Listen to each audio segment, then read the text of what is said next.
It's with a great deal of pleasure on behalf of the Osher Lifelong Learning Institute that we present to our campus and to our television audience Oskar Schindler's kid, our distinguished lecturer, Leon Leyson.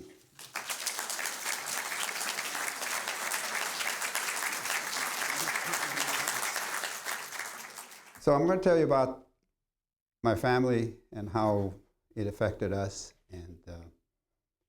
and myself, and how we survived the war, and how we got on Schindler's List. The odds that that would have happened are so enormous against it. You can imagine, we came, as you know, from Narewka, and that's a small town in northeastern Poland.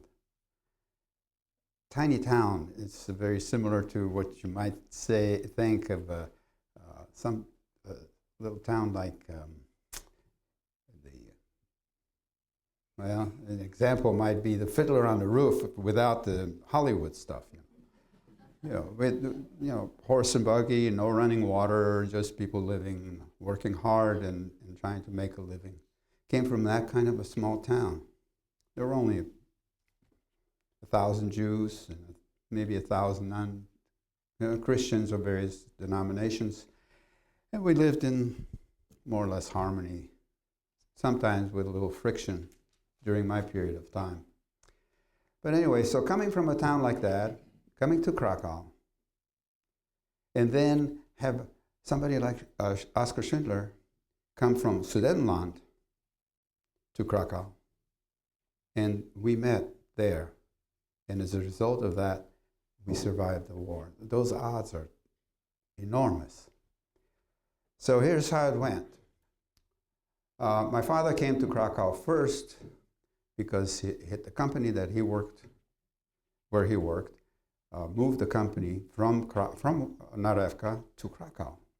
So he, as a young man in his 30s, found this to be a real advancement to go to a large city from this small, dinky little town. No future kind of town. And came to Krakow, and once he established himself, he brought the rest of the family. So in my family, there were 4 boys and a girl. My parents had 2 boys, then they had a girl, then they had 2 more boys, and I was the last one. They quit. They didn't want to take any more chances when I was born. So, somebody like me came out there with big ears and say, "Oh no." And so it took some time. My father was in Krakow for some time. Actually, for the first few years that he was there, as a child, I remember him coming home on leave, and that was a big holiday. My father came. My mother would have a little extra chicken on the table and a few more eggs at breakfast. And it was. It's really a thing to look forward to. He did always bring some presents for us and everything. And so finally, he, of course, decided that it's time to unite the family, and he brought us to Krakow. So when I came to Krakow as a 9-year-old, it was like coming to Disneyland, The whole city is a beautiful city. It had lots of parks and monuments and big stores, streetcars running down the middle of the street. I mean, those things were like, I was really interested in those because they were these things that ran without being drawn by horses, It was wondrous. Once I got some friends, we used to play games on these streetcars. They were like they looked like the cable cars in San Francisco. They had platforms on either end. And so we'd get on one side, as far away from the conductor as possible, and go a couple of stops. And when he got really close, we'd get off and get on the other end and go another few stops to see how far we can go without paying. It was like 5 groschen or something. Anyway, this is the kind of life it was in the first year after we came to Krakow. We went to school and we started to learn about the city, and then the war began. Nazis invaded Poland, and my oldest brother, who was 19 at the time, escaped the Nazi invasion and ran east, naturally, where we came from, and ended up outrunning. It wasn't easy to outrun the Panzers. They came through Poland in several weeks. They conquered the country. But they had an agreement with the Soviet Union. Soviet Union occupied the eastern part of Poland. That part of Poland was where we came from was occupied by the Soviets. So my oldest brother actually escaped the Nazis and ended up on the Soviet side in Narevka with his grandparents. So for the first 2 years, he was really better off than we were, because on our side where we were, the Nazis began their campaign against the Jewish people with a whole series of restrictions. You know, people wonder now how it was that people, having gone through all these persecutions, didn't escape, didn't go someplace, or run away, or go hide. I assure you, there was nowhere to go, and nowhere to hide. And there was not one country in the world that announced that all those Jews who are being persecuted in Germany are welcome to come. We have our borders open. Please come and, escape. That did not happen. And besides that, you have to remember that leaving your home is not that easy. You know, what do you take if you're going to leave your home? And so my brother escaped, and as I said, he was there for the first 2 years, and then the Nazis broke their agreement with the Soviet Union and invaded the rest of Eastern Europe and Russia, and ended up near Stalingrad and Moscow, and overran that area very quickly.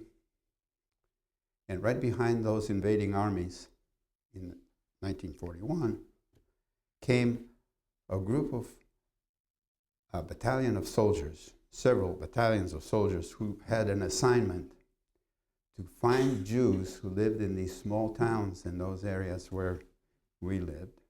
That area, as a matter, by the way, some of you probably know, it's called the Pale of Settlement.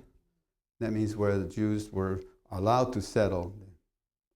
God forbid they would settle in big cities. They were not allowed, so they settled in small towns. That's why there were so many small towns in Eastern Europe, in Eastern Poland, and Russia, and Ukraine.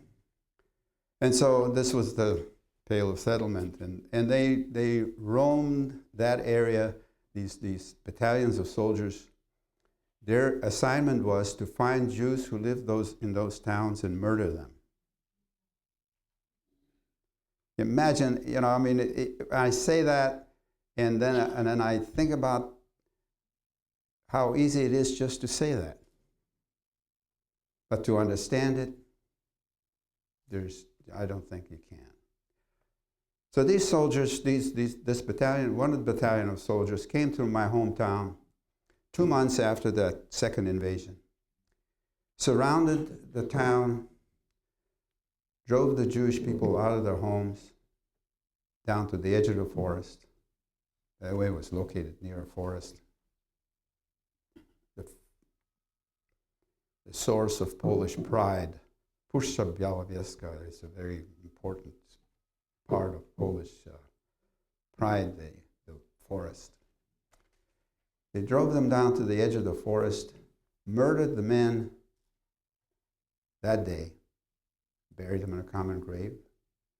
Women and children were held for several more days in a barn, and they too were murdered. So as a result of this action of this one battalion of soldiers, that one day, everyone who was related to me in Poland including my oldest brother, was murdered.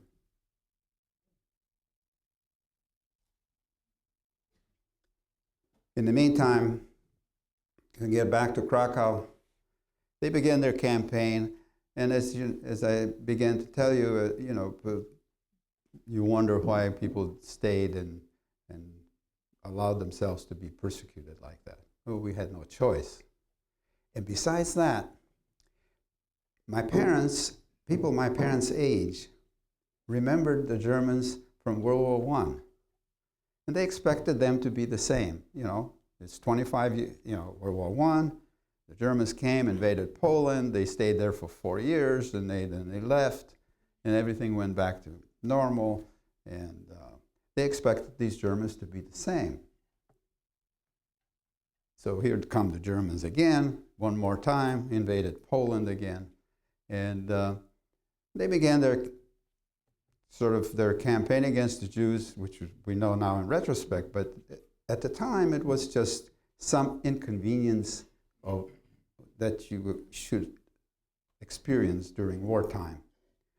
The soldiers were picking on Jews and beating them up and making them do menial tasks on the roads and cutting their beards if they were wearing beards. Krakow had as many Jews who were not bearded as many as they had bearded. So when they did find somebody who was wearing a beard, and they would just enjoy themselves. And it seemed as if that was the case, but it wasn't. It was just this gradual marginalization of the Jews. And so I'm going to tell you a couple of restrictions that they announced in Krakow. It said things like, Jews who go to the parks are not permitted to sit on the benches. And this is an official order. It was plastered, signs plastered all over the city. It said Jews are not supposed to sit on the benches. With the Nazis, everything was the strictest penalty, like Todesstrafe, like. And so that was, nobody paid any attention to that, especially me, somebody 10 years old. There's no way, I didn't have a beard. They couldn't tell if I was Jews or non-Jew. But besides that, I didn't care whether I sat on the bench or not. And then after that, soon after that, they announced again another restriction. Jews are not permitted to go to the parks. My favorite, streetcars.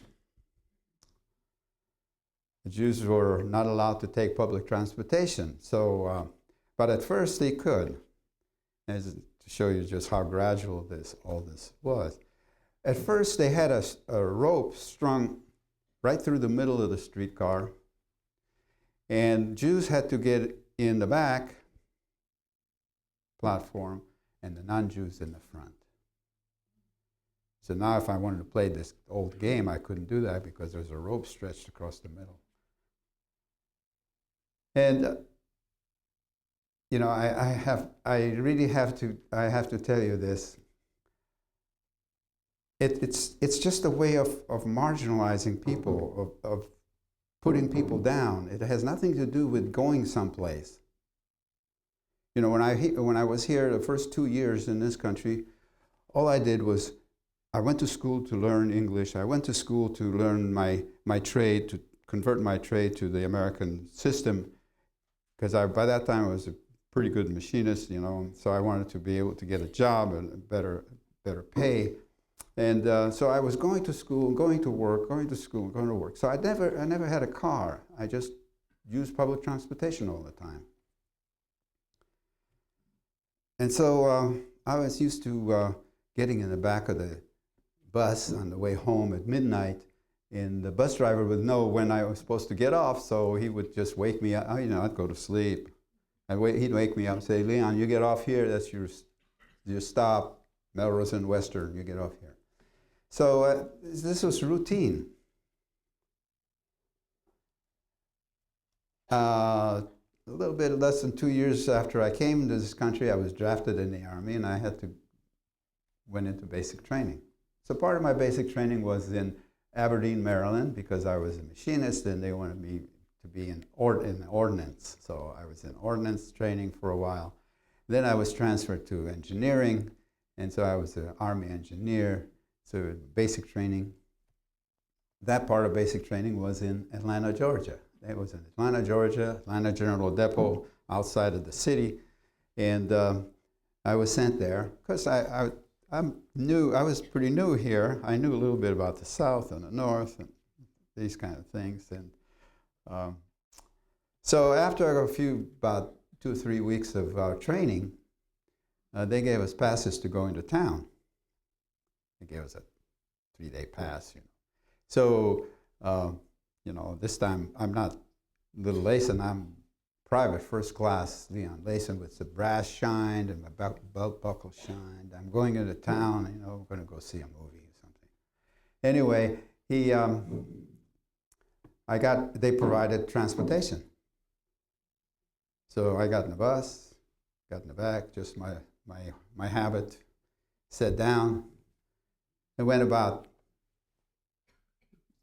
a few yards. The bus driver stopped the bus, came over to me and said, "You can't sit here. You have to go sit in the front.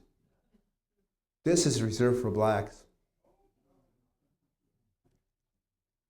He was telling me that.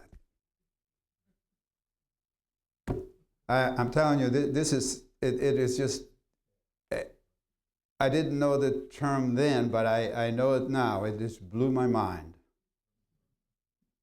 to hear something like that. It wasn't all that long ago that I had to sit in the back and somebody else in the front. Now I have to sit in the front, somebody else in the back. As far as going someplace, it means there's no difference. And if you want to sit in the back is one thing. But if you have to sit in the back, it's something else again, altogether. Because there's a purpose in that. And so the Nazis do that very well and knew how to do this. Anyway, then after a while, the streetcar, the rope was taken down and Jews were not allowed to take public transportation altogether. It's just gradually, they tightened up the screws. And even more, and we have to provide free labor, and my family, every family, Jewish family had to provide free labor. We go chop ice on the streets and shovel snow and things like that. So I would go out and shovel snow and chop ice so that my father wouldn't have to go. So, my age, it was tough. And that continued. Eventually, they, established a ghetto in Krakow, and they forced all the Jews to go live there. But right after go back to the original invasion. Right after the invasion, young officers came to Poland to make their fortune because the Jewish property was being confiscated and given to those people who were deserving in the eyes of the Nazis. And Poland was a good place to come to make your fortune because it was there for the taking. And so one of those people who came to Poland to make money was Oskar Schindler. When Oskar Schindler came to Krakow, he took over this factory, as you know, this enamel factory. It was a dinky little Jewish-owned little factory that made pots and pans, enamel works. My mother-in-law used to call that kind of kitchenware guaranteed to chip. And so when Schindler took it over, he immediately added another line of work which was war-related and began to hire Jewish workers. Well, he needed craftsmen like my father, who lost his job in his factory where he worked, the reason why he came to Krakow. And when Schindler found out about him, he hired him. So actually, my father was one of the first Jews that Schindler hired, and eventually hired more and more people, which is profitable, because he didn't have to pay us. But when the ghetto was established, and we were all forced to go live in the ghetto, there was an advantage in having a job in Schindler's company, or in a company like Schindler's, because we could get a permit to go to work. So actually could get a permit to leave the ghetto and then come back. So my father would leave the ghetto, go to work, and on the way home, he would bring little pieces of food in his pockets, because the amount of food that they allowed in was so small. Shortages of food began in Poland all over, but especially in the ghetto. So my father used to bring in little pieces of food in his pockets periodically. He gave, he's left some of his possessions, his suits, with one of his buddies, and he asked them to exchange it for food, and periodically brought it in his pockets. And that's just how we kind of survived during that period of time in the ghetto. Eventually, Schindler was hiring more people from the ghetto at this point, and so my father asked him to add my brother, who was just about a little over a year and a half older than I, and he too went to work in Schindler's company, and he too was able to bring in a little something in his pockets. This is how we kept surviving day by day. My memory of the ghetto was that I was hungry all the time. I was never not hungry, and always frightened. Because as you know, the Nazis declared themselves the master race, and the Jews were non-human. They had this graduated scale downward. Nobody was equal to a Nazi, but the Jews were way on the bottom. To be disposed of, actually.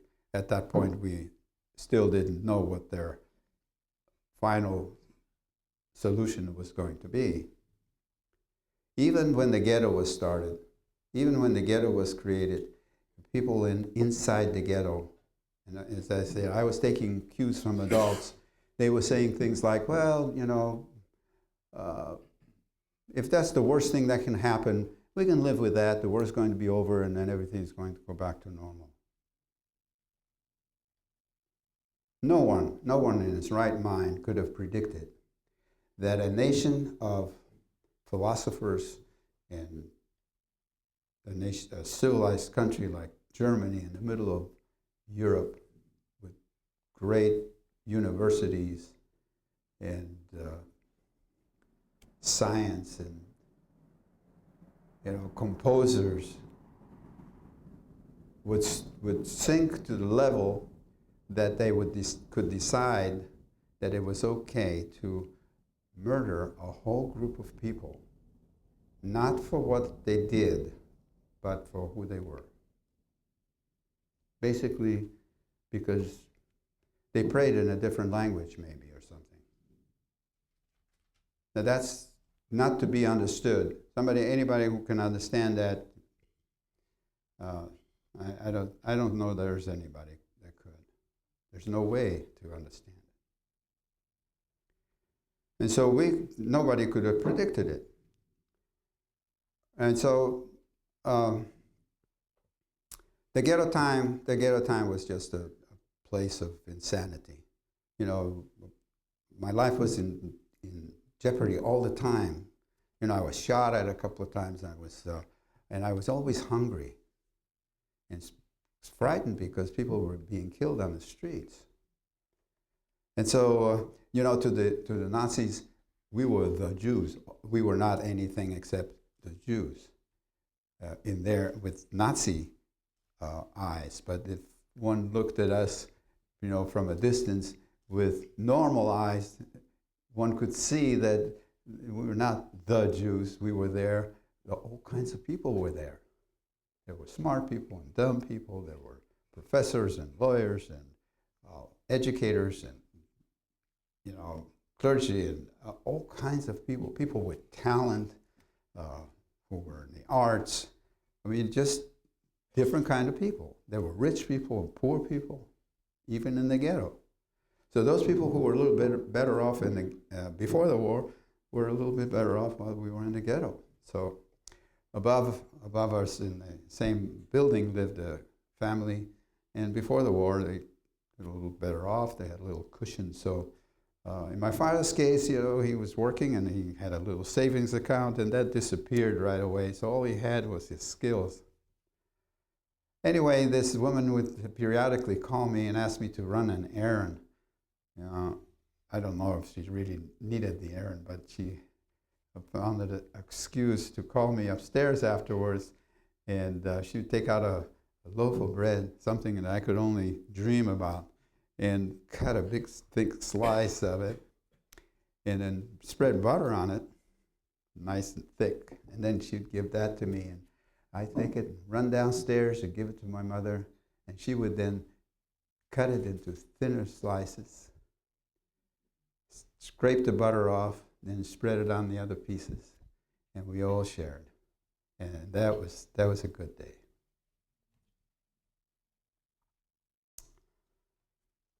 Well, the Nazis did not put us in the ghetto just to isolate us from the rest of the population, as some people assumed.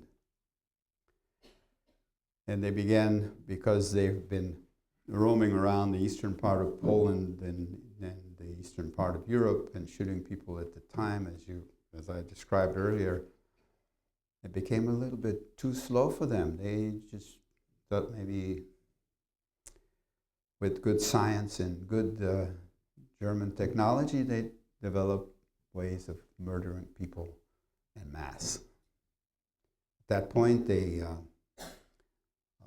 established a series of death camps all around Poland and began to transport people out of the ghetto, out of these ghettos, directly to the gas chambers.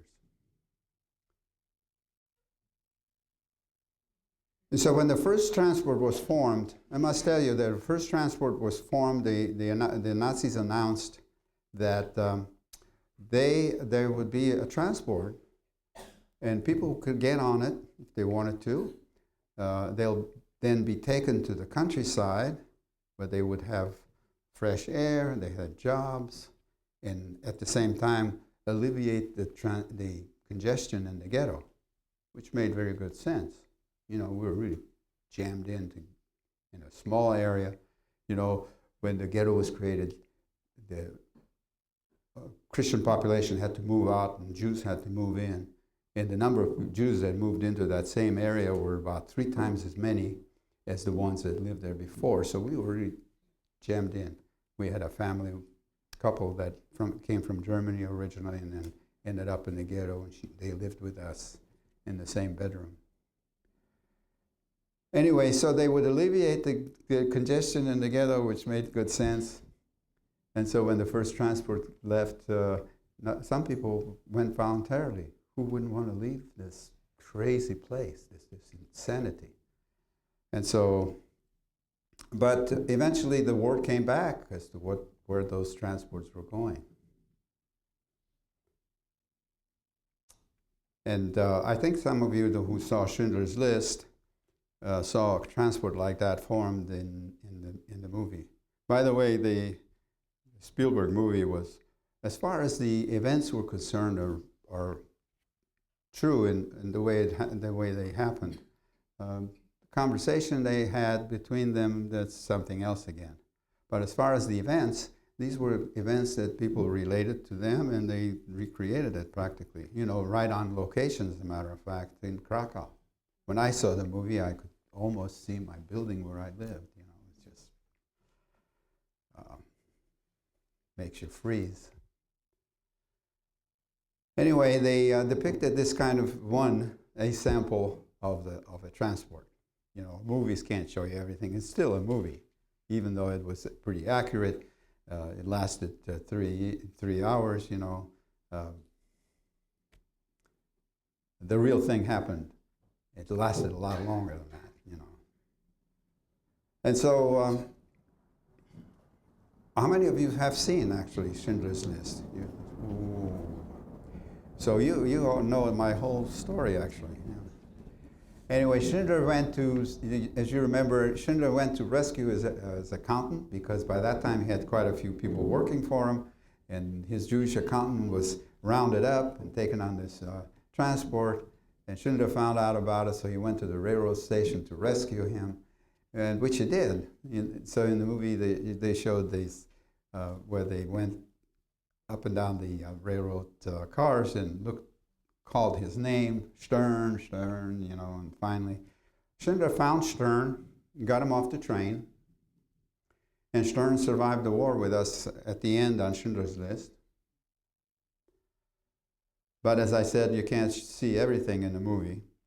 What you didn't see was that while Schindler was looking for his accountant, he saw my then second oldest brother, who was with us in the ghetto. He was rounded up and taken on this same transport.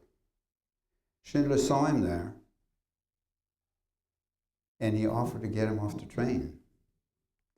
And my brother declined to get off because he was there with his girlfriend. And Schindler couldn't get her off, so he decided he would stay with her. They both ended up in Belzec at the end of the line. Belzec, a death camp where people from Krakow were taken. I just want to tell you this because I want you to understand that these Nazis were not killing numbers. You know, they're not killing millions, and not killing thousands, and they're killing hundreds of thousands. They were killing individual people. Somebody's brother, somebody's sister, somebody's uncle and aunt, some children, you know, great-parents, great-grandparents, I know. They were not killing numbers. They were killing individuals. And I think one of the things that the movie Schindler's List why it made such an impression is that, you know, it was different from the other records in movies and documentaries that we had before on the Holocaust, where you could see hundreds or thousands of bodies being shoved into a ditch, and, you know, very impersonal. Schindler's movie, Spielberg's movie, was different. It was focused more on individual people, on faces. So you actually could see people, actual people. And that I think made the whole difference. Because before the movie came out, I never spoke about my experiences to anybody except my immediate family. You know, after, you know already that I was a teacher for 39 years. You know, but for the first 35 years, nobody knew about my experiences. Nobody knew about what I had experienced during the war. Every once in a while, people would notice that I have an accent, you know, like in the faculty room, somebody would notice and ask me about my accent. And I would always say something like, when they asked me where I was from, I'd say I was from the East. And and they accepted that. Nobody followed it up, you know, I'm from the East. When they announced that they were going to close the ghetto, they told everybody to line up in front of the gate in order of where they worked, in groups of people where they worked in different factories. They ran these factories inside the ghetto.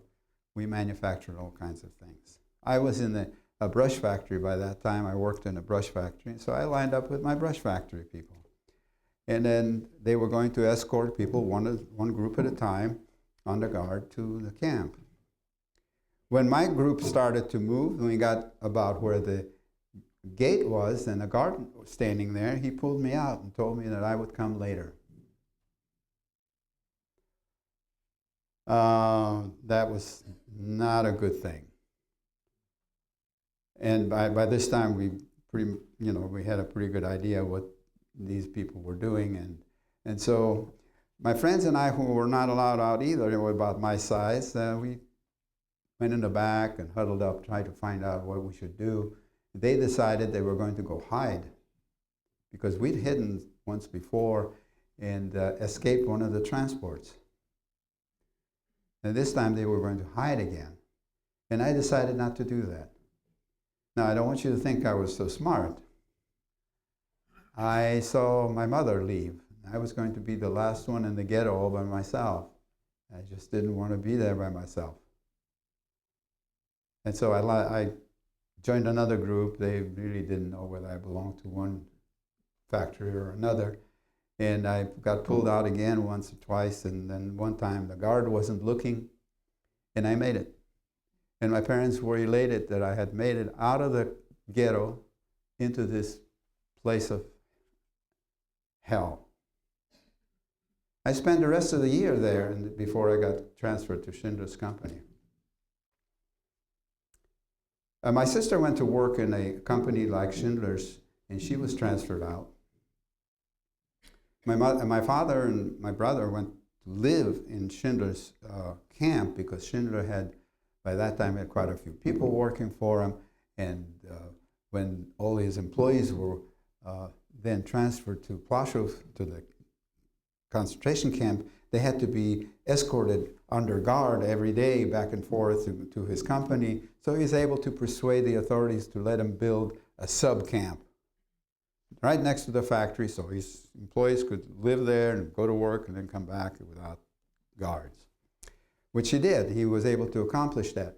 He began to spend some of the money he came to make, which is considerable, because he had to bribe quite a few people to allow him to do this. And so my father and my brother went to live there. And then my mother and I were the only ones now left in this Plaszow camp. And of course, my sister went to live in another camp just like Schindler's. When Schindler was adding more people to his company, my father asked him to add my mother and me to the list. And he did. Something about, maybe because my father was the first Jewish worker that Schindler hired, or maybe it's because he hired him because of his skill and not for something like maybe a bribe or something like that. Whatever it was, somehow when my father asked him for something, he always complied. And so he added my mother and me, and then we were on the list to be transferred out of Plaszow. But it never was straight for me. It never was easy for me. I was the most fortunate person on this planet, but I had to be, you have to be unlucky before you're lucky. Yeah, because my name was crossed off the list. Somebody crossed my name off. And so I was already reconciled that I was not going to go. My mother was going to leave, and now I was going to be left all by myself in this camp. That had happened, I would not have survived by myself. And so they had restarted my brush factory, and I was working in the brush factory while they were all getting ready to leave. They were lining up in front of the gate, and I snuck away from my job and went to see my mother off. I was just a kid. And something happened, normally if you walked along like this aimless, you get in a lot of trouble. But nobody stopped me, nobody looked, nobody saw me. I kept walking, and finally I got to where they were lining up in front. I could hear them talking. And I can't even tell you how my last few steps I took, I found myself in front of this Nazi officer who was going to in charge of escorting this group to Schindler's company. And so I told him my name, and when I stood in front of him, I could, straight ahead, I looked straight ahead, and I could just see his belt buckle. I mean, he's a nasty-looking guy. I told him my name, and then, I'm talking to this person who doesn't even think I'm human, and I'm telling him about my family, I told him that I was on the list, and my name was crossed off, and then my mother's on the list, and she's in this group. And not only that, my father and my brother are already there. I told him that.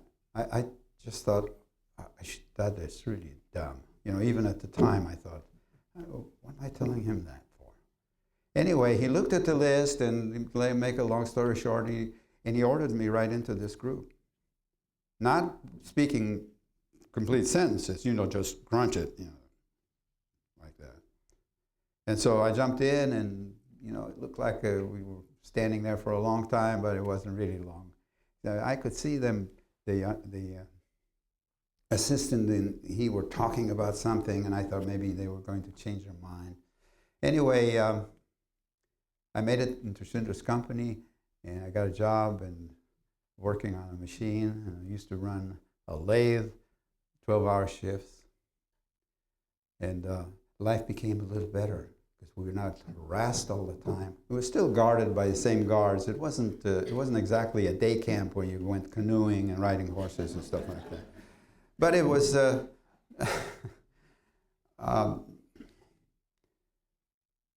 life was less stressful, even though I was always pessimistic about, even on Schindler's List, I was pessimistic. In Schindler's Company, I was pessimistic because Schindler did these things, and I thought, well, he could do this, but I bet you can't do that because the Nazis were not stupid. They would, you know. But he did. And so I was working these 12-hour shifts, and of course, you know about Schindler, he liked a good life. So, and also he had these big parties in his office, and he used to entertain authorities and big shots, you know, and so that he could then later on ask him for favors. And so after they left, sometimes 4 or 5 o'clock in the morning, Schindler would come down all by himself and walk through the factory floor. He had this habit of doing that. He did that all the time. And then he'd stop and talk to people. He'd stop and talk to me sometimes. You know, he didn't really have too much to say to me. I was 13, going on 14. I was standing on a box so I could reach the controls better on the machine. And then he would ask me things, simple things like, you know, how am I doing? How many pieces I've made? And then he'd just walk on, talk to my brother, and talk to my father sometimes, and sometimes he'd leave something on my father's workstation, like a half a pack of cigarettes, which was pretty valuable, you know. You could get in those days, a cigarette was a medium of exchange, you know. You could get a slice of bread for a cigarette. Anyway, he did things like that.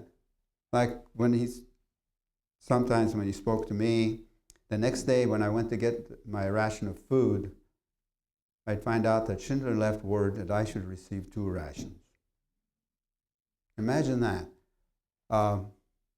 This man had a lot of things on his mind. You know, he was doing like lots of black market business, and he had, you know, lots of girlfriends to take care of, and I know he was busy.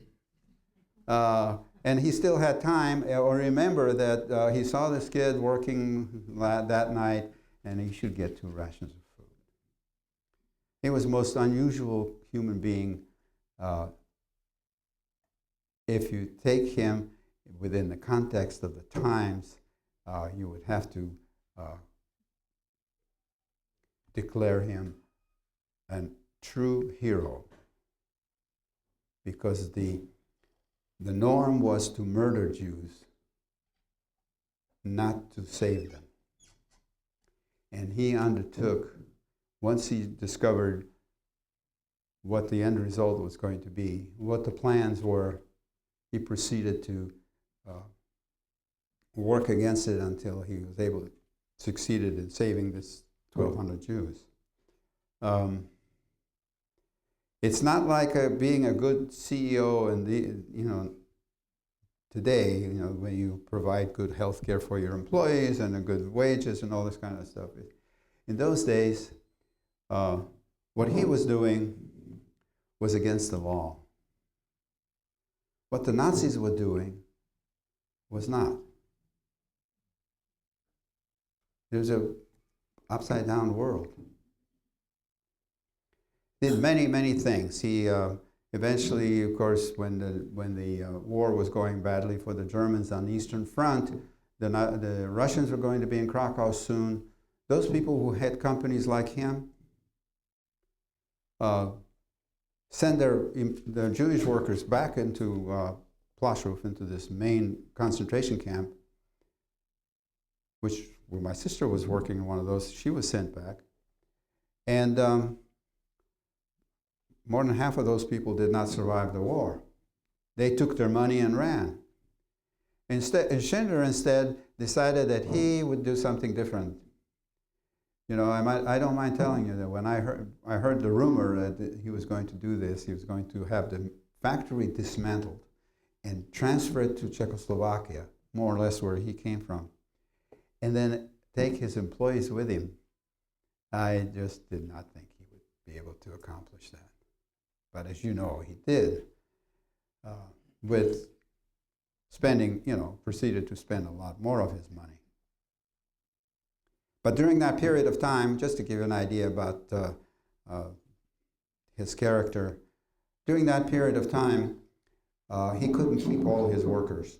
You know, he was having his factory dismantled, and no production was made. It was going on, so he had to give up some of his people, and some people had to be sent back to the main camp, and some were going to stay to dismantle the factory. So somebody had to make up a list. And that list, I know it was not made by Schindler because my father, my brother, and I were going to be sent away, and my mother was on the list to stay. So when we were all lined up and getting ready to have us escorted out, we were standing there. Schindler came to see who was leaving. And so I used to always line myself up in the fourth row just so I would not be conspicuous because I was a little kid. You know, the Nazis didn't have use for little children. And so this time, however, I wanted to get Schindler's attention, so I moved out of my row in the back and started to get to the edge of the group so that I could get a better look at Schindler, or he'd get a better look at me. And while I was doing that, a guard hit me with his rifle butt and broke a thermos bottle I had in my hand that my German friend who used to live with us in the ghetto gave me before they were sent away on one of the transports. And so I had it full of water and hit it and broke it and made a big crash, and everybody's attention was in my direction, and Schindler looked, and so I called out to him. I told him my father, my brother, and I are being sent away. He ordered us out of this group immediately and sent us to join the other group that was staying in a different location, which was, at this point, he saved our lives. If he hadn't done that, we didn't have a very good chance of surviving. Because those people who were sent back, more than half of those people did not survive. They were sent then to Buchenwald, to Mauthausen, walking up and down the hillsides with breaking rocks, and for the next 8 months, there was no way we could have survived. Even on Schindler's List, we would not have survived much longer if the war had lasted much longer. So those of you who are veterans of World War II, thanks.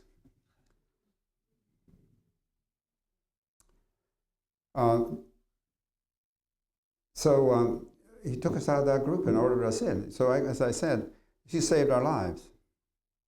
And so you think that's a wonderful thing he did, which is true. But he did something more remarkable that will give you a better idea of what kind of a character, kind of a human being he was. Before we were able to get to to join the group that was staying, he went there first. He found my mother there, because she was on the list to stay in the first place, and he told her not to worry that we were coming. Now, I know today we would say that's beyond the call of duty. I mean, that just gives you an idea about the kind of human being Schindler was.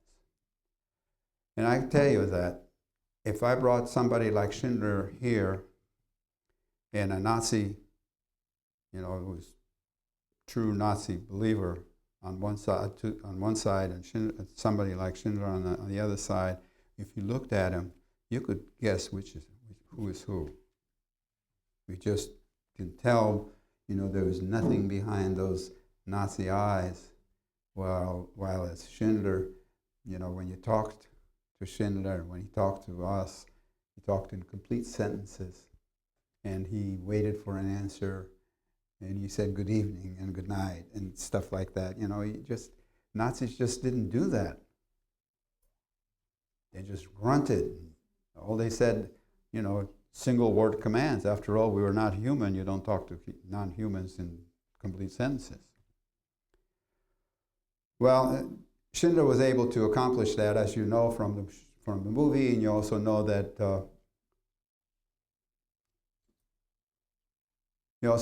the women, when they were transferred to Schindler's, while on the way to Schindler's company, they were diverted to Auschwitz. When the men went to Schindler's company, we were diverted to another camp just like Auschwitz called Gross Rosen. And we experienced about the same kind of thing in Gross Rosen as the women did in Auschwitz, but in the movie they only showed the women's side. And I guess, we show a movie, it wouldn't be too interesting to see a whole bunch of naked men, so they showed the women. Anyway, I must tell you this, though, before I know we're running short of time and you've been sitting very patiently. When the women were taken to Auschwitz, they had to go through a selection where a man was standing, receiving the group, and he would decide who's going to live and who's going to die. And so when my mother, by the way, my sister was added to the list because my father asked Schindler to add my sister. So she was with her mother in Auschwitz, and they were approaching this man, and my sister was sent to the right to live, and my mother to the other side to die, because she was just a waste, not worth anything. So she was already in the barracks awaiting the gas chamber. When Schindler discovered that not all the women on his list were being sent to his company, he went and spent more of his money and persuaded them to put everyone who was on his list, and they should be sent to his company. So with that, my mother was taken out of the barracks where she was awaiting the gas chamber, and she joined the women that was sent to Schindler's company. Can you imagine that? I want to tell you, you probably understand that some of you that are young students here, you'd have to ask your parents about this, or your grandparents. But in 1944, this is when that happened. In 1944, my mother was 42. She's already too old. Of course, she was beat up emotionally, physically. When the time we spent in a camp, she was beaten, and she couldn't perform her duties as a parent, a very dedicated parent, but she couldn't do anything. My parents suffered a lot more than we did as children, because they had a responsibility. They couldn't help themselves, and they couldn't help us either. But we all ended up in Schindler's company, and for the next 8 months, those 8 months were pretty hard. The soup was thinner, the rations were smaller. Schindler couldn't supplement our rations as the way he did in Poland. And as I said, if the war had lasted much longer, none of us would have survived. So I want to leave you with this. In my opinion, Schindler, as I mentioned before, did what you might call a heroic deed within the context of the times. And I have a definition of a hero that I would like to leave you with, that I borrowed from Joseph Campbell, from The Power of Myth. Joseph Campbell was being interviewed some time ago, and I was listening to what he was saying, and I was watching TV, and I overheard this thing that just clicked, and I knew this definition of a hero, of a mythical hero, fits Schindler perfectly. And so to paraphrase that, what he said when he described a mythical hero was that a hero is an ordinary human being who does the best of things in the worst of times. And I thought, that can't, that's a perfect definition of what Schindler did. He did the best of things, and the times could not have been possibly worse. And so, as you know, after the war, he didn't do very well in business. And when he was leaving, it's true, in the movie you saw he was given a ring that we made out of somebody's gold tooth, and inside it was inscribed with an old Talmudic saying which says that he who saves one life saves the world entire. And that was appropriate for Schindler, because when you think about how many people he really saved, when you say, well, 1,200, there's no telling if you think about all the future generations that will come because of what Schindler did. So now I thank you very much for being patient, and I'll take questions if you are so inclined. Huh? I would take the last question, but first, I would like to thank you on behalf of the Osher Lifelong Learning Institute for being here today.